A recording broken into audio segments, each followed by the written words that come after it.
वैराग्य साम्राज्यद पूजनाभ्याम्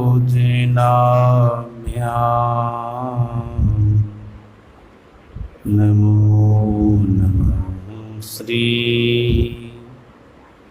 गुरुपादुकाभ्याम्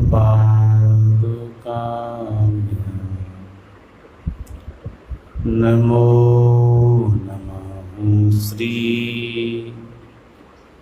गुरुपादुकाभ्याम्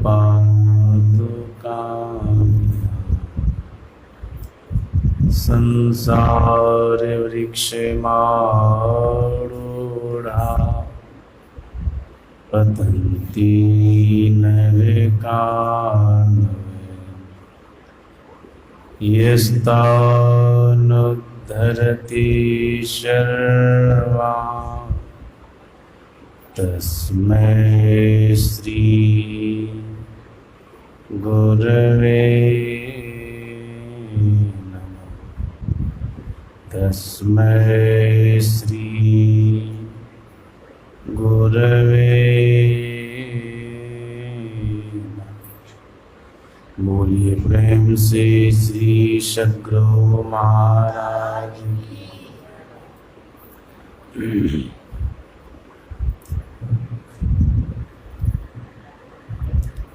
इस पावन स्थल पर मंचासीन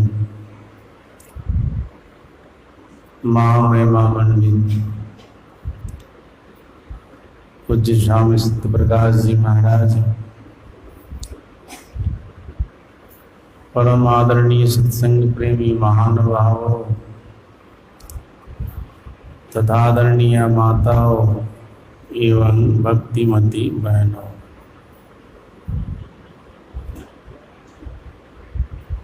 कुछ देर पहले संत मत सत्संग की नियमात स्तुति प्रार्थना के पश्चात हम सभी लोगों ने सद्ग्रंथ का पाठ श्रवण किया था।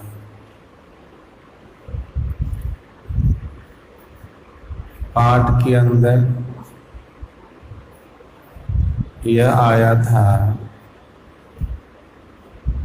जिस संसार में हम आप हैं,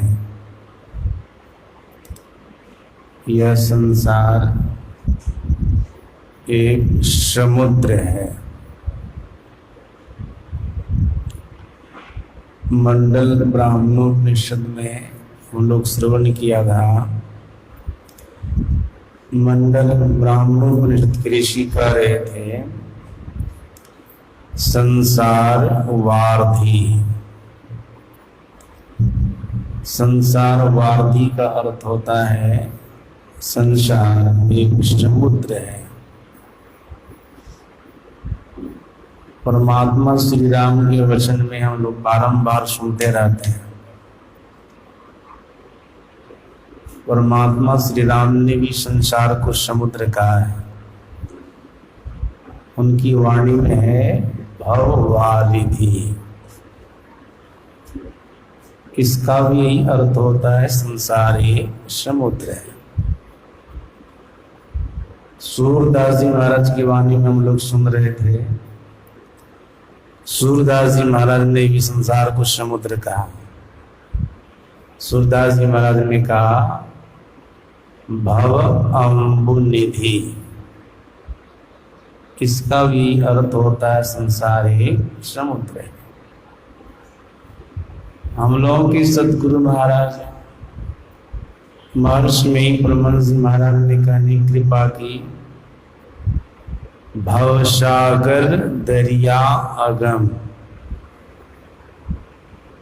सदगुरु महाराज जी कहते हैं संसार ये भवसागर है, अर्थात समुद्र है। और इतना बड़ा समुद्र है, इसका कोई ओर छोर नहीं है। साधारण मानव इसको जान नहीं पाते।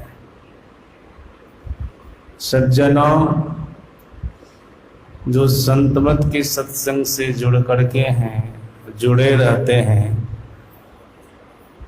उन लोगों को इन बातों पर संशय नहीं होगा कि संसार एक समुद्र है। लेकिन जो संत मत के सत्संग से जुड़े हुए नहीं हैं, कभी कदाल आते हैं, उनको आश्चर्य भी हो सकता है कि संसार समुद्र कैसे हो सकता है। जहाँ समुद्र होता है वहाँ समुद्र में जल होता है, अर्थात पानी होता है। महापुरुषों ने संसार को समुद्र कहा तो यहाँ जल कहाँ है, पानी कहाँ है। बिना जल का, बिना पानी का समुद्र हो नहीं सकता है। आप लोगों में से कोई भी आदमी समुद्र के तट पर गए होंगे, जो समुद्र देखे होंगे, उनको पता होगा जब समुद्र की ओर दृष्टिपात करेंगे तो जहां तक आपकी दृष्टि जाएगी वहां तक पानी पानी दिखाई देगा, जल ही जल दिखाई देगा। उसी को हम आम समुद्र कहते हैं। ये तो बाढ़ का क्षेत्र है, लगभग साल में एक बार बाढ़ आ ही जाती है। जब चारों तरफ पानी पानी हो जाता है, उस समय अनायास मुंह से निकलता है, लगता है समुद्र आ गया है। ऐसा क्यों होता मन में? ऐसा इसलिए होता है कि समुद्र में जल है। सूखे स्थान को समुद्र नहीं कर सकते। जहां पर अगाध अथाह और जलराशि का और छोर न दिखाई दे, और अगर दिखाई भी दे लेकिन छोर नहीं दिखाई दे, समझ लीजिए वो समुद्र है। लेकिन महापुरुषों ने जो संसार को समुद्र कहा, तो संसार रूपी समुद्र में जल कहाँ है? सज्जनों, महापुरुषों ने बहुत ही मार्मिक बात कहा है। देखो, संसार समुद्र है, इसमें जल क्या है? सूरदास जी महाराज की वाणी में हम लोग सुन रहे थे। सूरदास जी महाराज संसार रूपी समुद्र के जल का पता बता रहे थे। सूरदास जी महाराज ने कहा, उनकी वाणी में है, नीर अति गंभीर माया, नीर अति गंभीर माया। संसार रूपी समुद्र में माया जल है। संसार रूपी समुद्र में माया जल है। नीर अति गंभीर माया। सज्जनों, आप लोगों को पता होगा माया क्या है, क्योंकि पूज्य स्वामी सत्य प्रकाश जी महाराज यहाँ पर आश्रम का निर्माण किए। बारंबार सत्संग होता ही रहता है और ये अपने प्रकांड विद्वान हैं। हमको नहीं लगता कि आप लोग कोई बात से अनभिज्ञ होंगे, लगभग सभी बातों को जान गए होंगे। माया क्या है? वनवास काल में परमात्मा श्री राम से लक्ष्मण जी ने कई प्रकार के प्रश्नों को किया था। उन कई प्रकार के प्रश्नों में एक प्रश्न यह भी था कि माया क्या है। इस पर परमात्मा श्री राम ने लक्ष्मण जी को कहा था, मैं और मोर तोर तय माया, जही बस कीन्हे जीव निकाया। हे भाई लक्ष्मण सुनो, जहां पर मेरा तेरा का ज्ञान होता है, समझ लो वो माया है। और आगे क्या कहा? गो गोचर जहाँ लगी मन जाई, सो सब माया जानो भाई। भाई लक्ष्मण सुनो, जहां तक दृष्टि गोचर होता है संसार का पदार्थ और व्यक्ति, या जहां तक की वस्तु को इंद्रियां ग्रहण कर सकती है, जहां तक मन जा सकता है, वो सब के सब माया है।